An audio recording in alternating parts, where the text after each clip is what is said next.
You ready to dig into this thing? I am left no choice.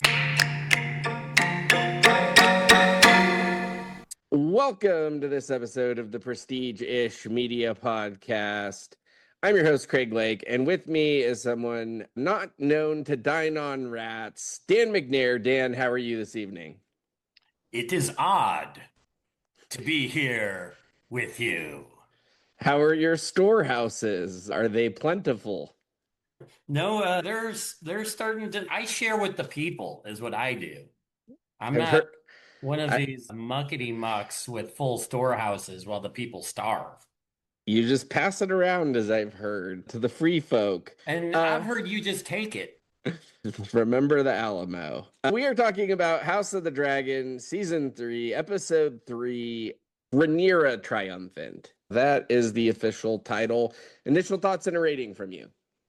I knew going into this episode that things just weren't going to go swimmingly, and I wasn't expecting the height from the first two episodes. It's like the old mixtape theory where you come out with a banger, you follow it up with another good one, and then this was like the ballad, which is about what I was expecting. It was haunting at times. I'm still Team Rhaenyra. I don't really enjoy seeing her have to deal with the council meetings and the weight of all that. There were a couple interesting developments, but I only gave it a 7.5. Okay, and I've got it as a 7, which is still above fine. And it's more of just a rhythmic pace, instant reaction. I thought the episode was slightly more than fine. I would you define this episode as Rhaenyra's on her period or Rhaenyra EBITDA episode from The Boys? There's an infamous episode where Homelander has to deal with EBITDA as he takes over the Seven. I think I would probably lean towards Rhaenyra's EBITDA episode, but how would you summarize the episode? Yeah, I'm definitely going to go with E, but it was very close to being a Damon nightmare scenario or visions or things like that. And I don't want the show to go backwards that far. Yeah, I thought it was interesting. And after the episodes, we're burying the lead here a little bit, and definitely spoilers. But she said that Rhaenyra became more paranoid at the end when she discovered that Daeron wasn't Daeron. But it And felt like they were setting it up with the music and stuff the whole yeah, way. yeah, that's what I was gonna say. Is the whole episode was the building of Rhaenyra's paranoia, and I kind of thought about that afterwards, and I'm like, we don't know in which and how they sequenced her filming, and who knows. And she didn't know the editing, like they were gonna have the angry cello every time she walked down a hallway or something. Yeah, the Hitchcockian score that accompanied this episode. But yeah, we can get into it a little bit, but that's broad overview, some of my thoughts. We start with Daemon in the High Towers. I almost called them the Whore Towers. Lord Ormond, we've loosely and formally met him, and I feel like he was talked about last episode as having Daeron. I'm not sure that we even met him in the last episode. I think whoever's palling around with Kristen Cole is whoever that person is, but regardless, we might have met him at the end. Is this her brother that we met right at the end that was like almost So her horny for brother Allison? is So this is like her. Gawain Hightower. Okay, and that's the one And that's I with don't think we've Kristen even Cole. seen him this season. If we have, it's just been like over in I the think background. he was the one with Christian Cole while he was painting his shield, saying, "There's a lot of raping, sir." I got these two a little mixed up. The High Towers, yeah. Lord Ormond is the other High Tower. We're new to him this season. He bends the knee. He turns over Daeron. It seems like Damon's letting them go based on Rhaenyra's guidance. Is that generally accurate when later in the scene? Because it seems like a very undamon thing to do, and then Ormond bends the knee but is playing fuckery, which is also a very Damon thing to do. Your thoughts? I thought Damon, this is as well behaved, but that as he gets, but there's always that edge there. And I enjoyed this seeing some of the smarminess out of him. I like the, hey, Ulf, would you like to be Lord of Old Town? I thought that was fun. the machinations and the back and forth, and you don't know ultimately what Ormond is setting up. I didn't think this was going to go this easily, but having the verbal spat back and forth between the two, it felt like solid dialogue. This was probably the high point of the episode right off the bat for me, and I think it kind of went a little bit south. If there had been other developments and it would have kept this intensity, I might have scored it higher because I like that sort of thing, but I understand they have to hit other notes and leave room for other development. Yeah, and I think the way they ended the episode, it wasn't specifically with Lord Ormond's shenanigans, but we've got Christian Cole and that group's dog and pony show. Probably we get to next with Aemond question mark, and eventually I think we end up back towards Lord Ormond as well. Ulf, Lord of Old Town, was probably the highlight of that for me. We get a Met nephew from Daemon, and we kind of transition back to King's Landing with Rhaenyra and setting all of this up. She starts talking about ruling as her dad would have wished. It seems like Daemon's tolerating her and humoring her, but also, I guess we see it come to a head when he finally says his larger ambitions. But I think very micro expressions or aggressions, but I could see him butting heads with the normal Rhaenyra nonsense, or how he butted heads with her fathers, how they painted in this episode, living in his own fanciful world. Did you see any of that building up on your side? I view Damon as somebody that's always going to push the envelope and might say, yeah, we'll attack three continents over, and then he's happy if you just attack Dorne. I did think an interesting line from Rhaenyra right at the beginning was the air is thick with ghosts. And like through the episode, that was one of my takeaways. Oh, are we going into hallucination town? Did we get any more real hallucinations? Like, we got plenty of audible hallucinations with the score, but we have that one take where she thought she saw Jace. Yeah. Were there any other weird ones to you? There's a weird one where like she sees Bela, Okay. who I think is Bela, but she's supposed to be out patrolling on a dragon. Okay. That didn't make a lot of sense to me either. We've got a King's Council meeting with no council, but we do have kind of this makeshift one with Damon. I think the Maester's in and out in this episode, and then Corliss, and they have no coin, basically. I don't know if Otto sent that out before Laris got to him, is probably what I would think happened, or if they were just not managing coin well to begin with. I think the Lannisters have it. That would make sense. And two of the Lannisters are dead. One's dead and one's missing, presumed dead. Got it. We get like a lot of this, what I've will continue to call Rhaenyra Ebida. She's got to have her ceremony. They've got no money for ceremonies or tourneys or any sane stuff there. The rat catchers have all been hanged. There's rats all over the place, which is a bit of foreshadowing. And there was a lot of rat for that not to be going anywhere. There's talk of how Lord Enough Jasper to feed a feast. there was talk of how Lord Jasper might have known where the coin was, but obviously they killed him last episode. And bit of a raper, that Jasper. You spent it all at the pleasure house. Yeah, we see Rhaenyra just going through the motions of her asking Alicent if she knew anything. And I think both her and honestly didn't know a lot, but it's tough for Rhaenyra to believe that they don't know this, not knowing the background machinations of what was going on since she left. Your thoughts here? First off, I get it. Leadership sucks.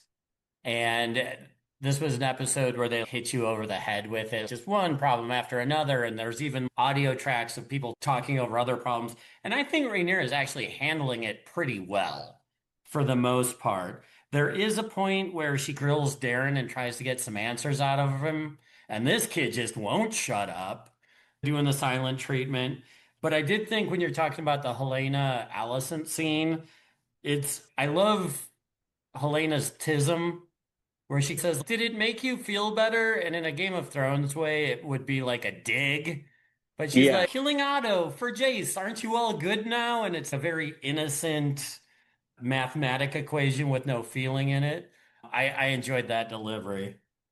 Yeah, that was definitely interesting, and it did seem to be earnest rather than nasty. I think one thing that I guess I just bumped on this episode is I don't understand how Alicent, of all people, doesn't understand that Rhaenyra has to navigate this situation at this point because it hasn't gone to plan. I get her telling Rhaenyra it's not my fault, but she, of anyone, should know based on her experience what's expected of Rhaenyra and that Rhaenyra has to manage this situation short term best she can. And I think by providing servants and letting them have, it's not like she's trying to make their lives miserable, but she does have to keep appearances until she can rectify these other situations because this hasn't gone according to plan.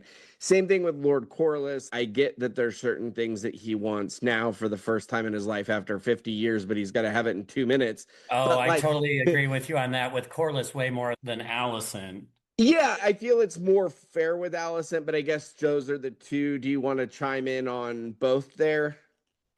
Yeah, I don't know really where we landed with it, but I think Allison could be like a great ally to her. And you were mentioning Rhaenyra's paranoia earlier.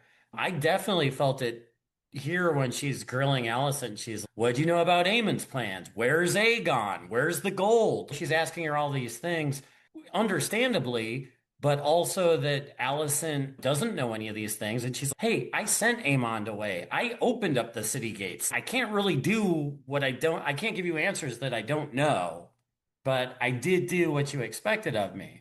And as this relationship progresses, at some point, I was like, just put Allison on the small council and let her handle half of this stuff.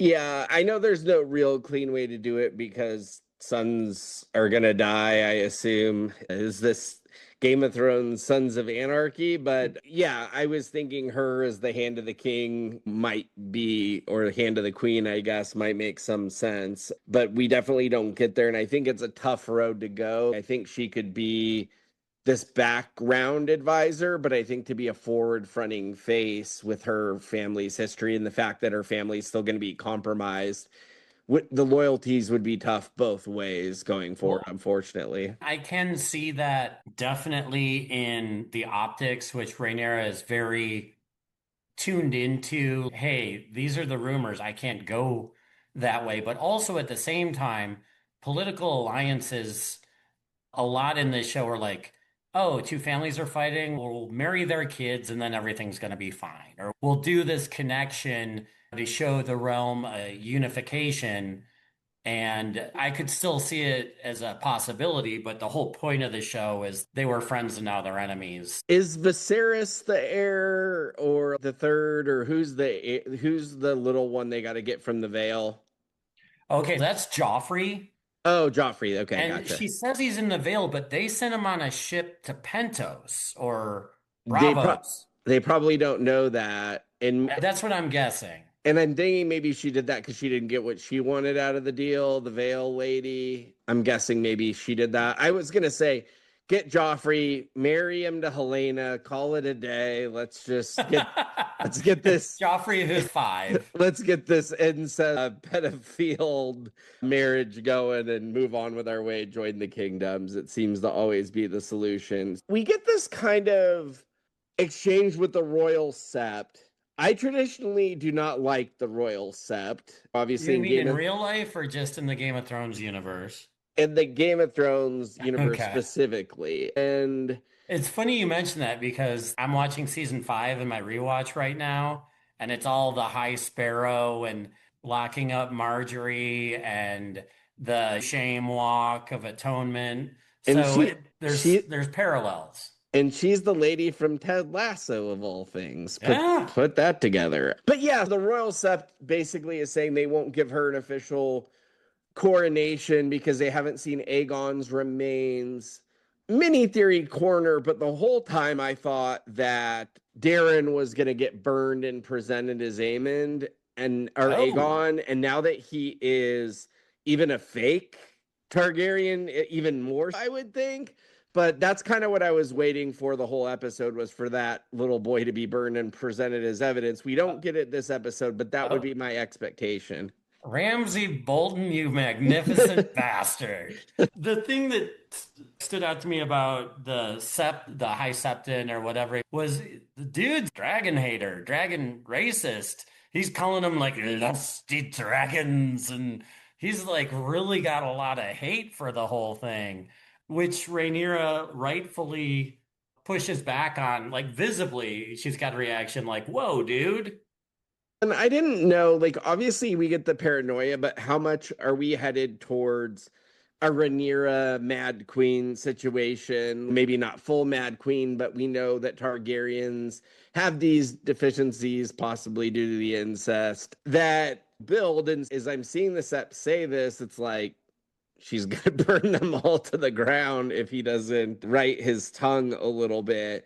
The other thing I thought was a little more subtle, but also because we got so much of it this episode, like you said, the layering over of the requests, but having this dinner with Corlys and his sons that I think she thinks is just going to be a dinner and turns into, oh, here's another request. I have a different name for this dinner. Okay.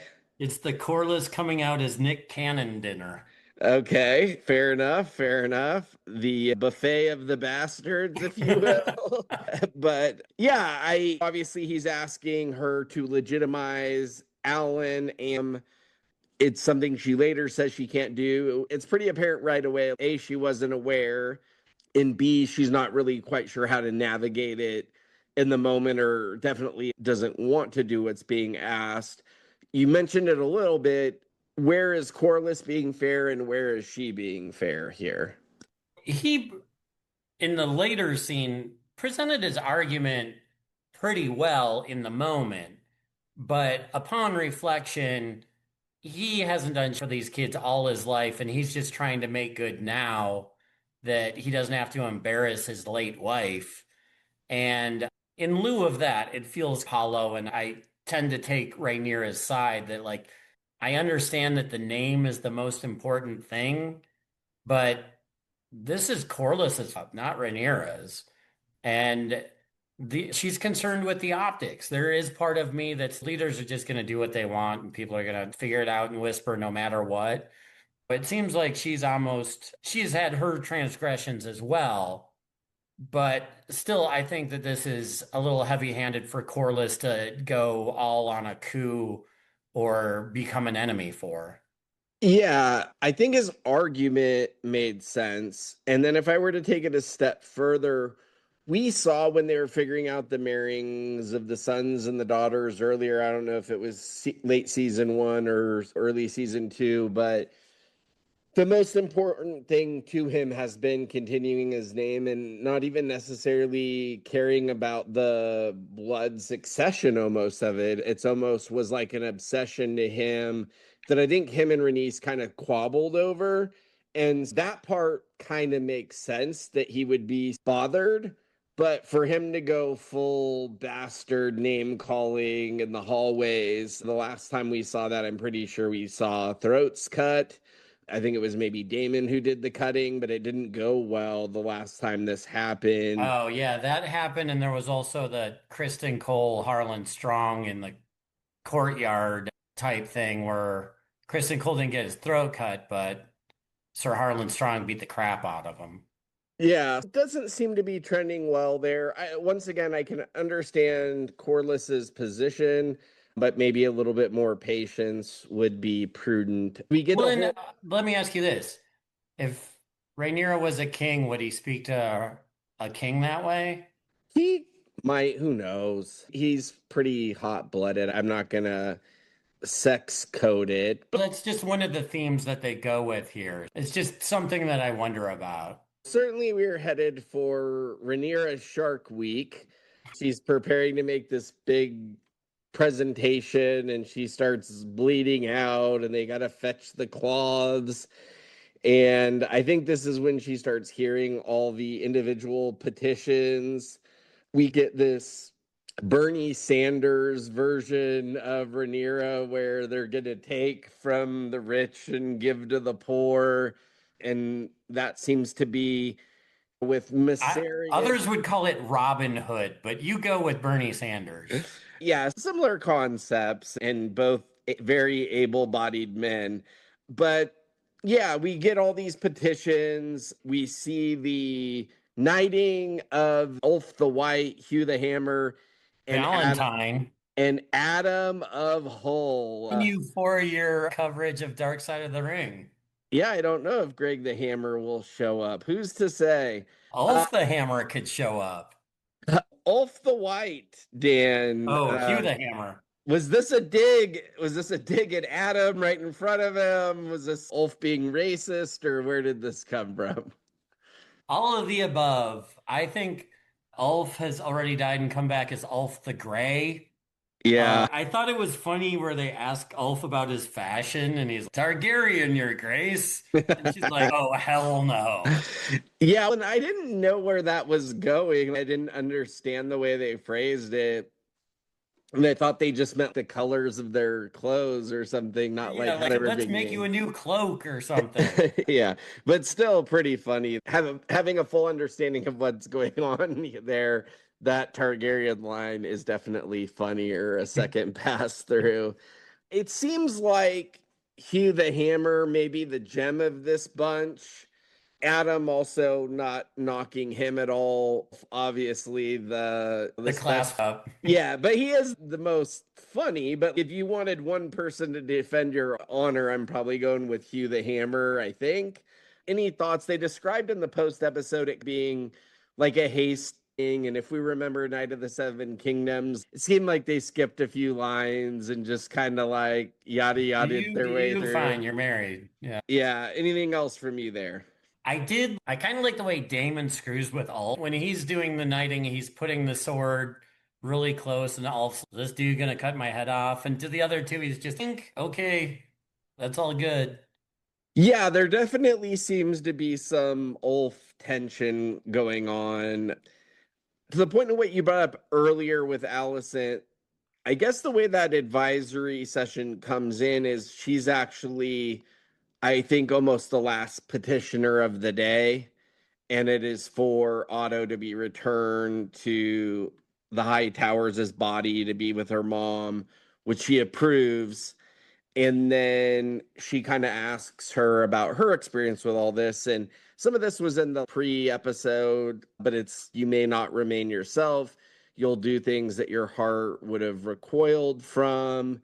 Not really good foreshadowing there. Any thoughts from you? And I think we're both on the same page that Alicent would be as good of an advisor as any for where they're at. Yeah, and when you bring in the Rhaenyra paranoia, like that checks out on that end of things. And when you talk about the post episode, one note that they mention is that there is a parallel to Rhaenyra hearing all these calls for things, and then the one that Aegon did previously, where it's kind of, I'm feeling empathetic, I want to help these people. And the advisors are like, is that wise, your lord? And just what a mess the whole situation can be, especially when the coffers are empty. Yeah, her solution is to get all or a lot of the mid-level noble borns together who were storing their grain houses, rob them while they're at dinner, and to feed them rats. I thought the whole time that rats were coming their way. Did you see that coming, or what were your thoughts? I actually mentioned aside earlier on something like they're gonna be eating rats just when they were running around, and then like when they got served up, my lovely lady picked up on it right away, and that felt like a great vindication. And right about here is where I was really feeling those Robin Hood themes. Yeah, and I just definitely thought that they would. It just seemed like I also mentioned with the Daeron burning eventually, that or the fake Daeron burning, that this just seemed to be foreshadowed pretty strongly. Anything else from that scene? I'm not going to dwell on it too much. It is what it is. I think it's a bold move to steal from people you invite to dinner. We do get, is that Sir Torrin? Seems like he could be like a future master of whispers in the waiting. He's the one that I think he's the one that she has the conversation with on the I thought she said side. Mosley or Mosley or Oh, something. that could have been him. Sir Torrin could have been the first one that spoke, but yeah, there was that other guy was the only one that kind of registered to me, Yeah, it seemed the like portly character merchant. placement there. I do like a line from Rhaenyra a little bit previous to it that I think I would like to have needle pointed in my rec room. It says she's awash in dilemmas and deficiencies. I think we all feel that at times. Amen, brother. Certainly dilemmas. We get the conversation like the pillow talk with Damon and Rhaenyra. And if I was going to make another boys reference here, we have, I think Damon kind of compliment sandwiches her Okay. because he talks about how she's come far at first, but then he's back to we should be conquering Dorne, Essos, the free cities. Your dad's a pussy. Let's do this. And you And gotta kill the kid. I think she questions how he styles them. I think she says you style us as conquerors, and he says I style us as gods. I think Rhaenyra is uneasy with that, but then I think he tries to hype her up with more of the High Valerian language, pep talk. What's your kind of take on this? Yeah, I guess you could say Damon has a god complex, maybe. He just came out with that. Yeah, I would buy that. And then we do get, I did think this was a funny aside and very, there were a few lines that aren't necessarily Game of Thronesian. Like, I think there was a scenario earlier in the episode where just out of nowhere, Rhaenyra's on something. I don't even Oh, that remember. was when she started bleeding. Yes. And then here, just as an aside, it was like very sitcom-y to me as they're closing this out, and you still have to kill Daeron or whatever. I just thought it I played laughed at that well. too. Yeah.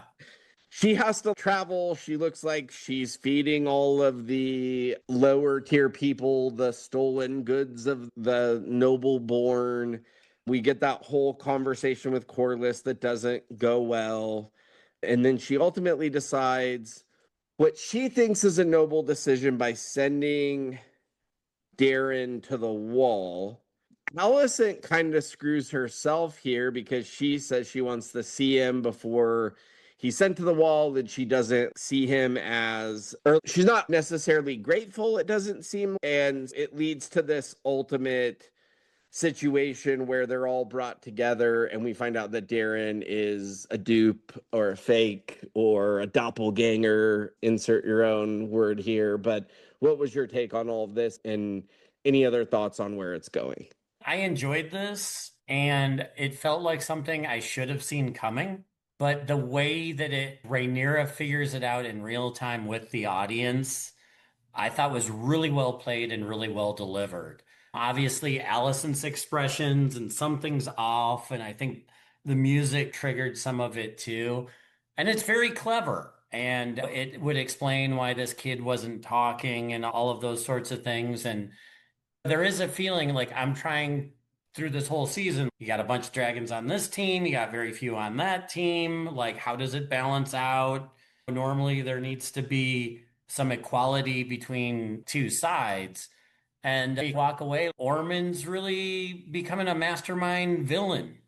And I think that's something that adds a good spice to this show. What do you know about Tumbleton? There's a dragon keeper from Tumbleton who's been burned.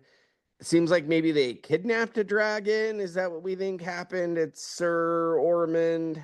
I had to do some geography lording on this because I'm like, did he mean old? Where is the Reach? Because for some reason I thought the Reach and the Vale were the same thing, but they're not. Tumbleton is a city in the southwest King's Landing or just of the. of Westeros. So Okay. towards Hightower and all of those places. And basically, you learn that Ormond is actively he's going against the crown. This is a shot here, is what he's doing. I don't know who the dragon is because I was thinking, like, oh, it's the little dragon that they left with the girl in the veil, or maybe it's the dragon that is Daeron's, which didn't go with him, which that was one thing I wondered about when Daemon claims him. They take Daeron, but they leave the dragon. You put this little bleach bastard on the dragon, and you'd figure out really quick that the whole thing is a ruse. But the fact that they gave up on the dragon to take the boy was a little bit weird. Yeah, and overall, I like where this sets up for possibly next episode or the rest of the season. We've mentioned ad nauseum, this was more of a setup episode, it seems, but it was still entertaining enough for what it was. I think this is more like the non-action episodes of the previous seasons of the show. We're in one location a lot. We're getting a lot of the talking through the halls. I did think it was also, I guess I would point out how they leaped their way through the episode as Corliss is trying to talk to her and she's walk with me. And they did describe it in the after episode as her first few days in office. And some of that I like, and some of it's a little eye rolly, but noted on my side. Any closing thoughts on your end? I get it. There's a lot of hints. I'm wondering, they keep referencing the whole sheep stealer thing, when that betrayal is going to come home to roost. I'm wondering about that. Ormond as an opposing force is interesting. Daeron still being out there is interesting. We've got a whole bunch of stuff going on at in the Riverlands and at Harrenhal, that there's a lot of stuff still to be developed and to be answered for. Even though there were no kills off the death pool in this episode, there's still a lot that I'm really excited about. And I do also want to mention, you referenced the source material a lot, Fire and Blood. In some of my reading up on the show, they've gone away from the source material a good couple times just this season, which I find very interesting. And it's not like that Game of Thrones was true to the source material. I read those books and there were variances there as well, that maybe someday after George R. R. Martin eats his last cheeseburger, maybe we'll finally get the release of that. There's But no way. right now, we don't know. Do you think we get after death transcripts? That's really the only hope, I feel like. Or he's going to give them to his son to finish. Or I don't Brandon know. Sanderson's going to come in and write it. I don't know. Bernie Sanders, maybe. Bernie Madoff. Who's to say? Weekend at Bernie's. Bring them all together, see if they can finish this damn thing.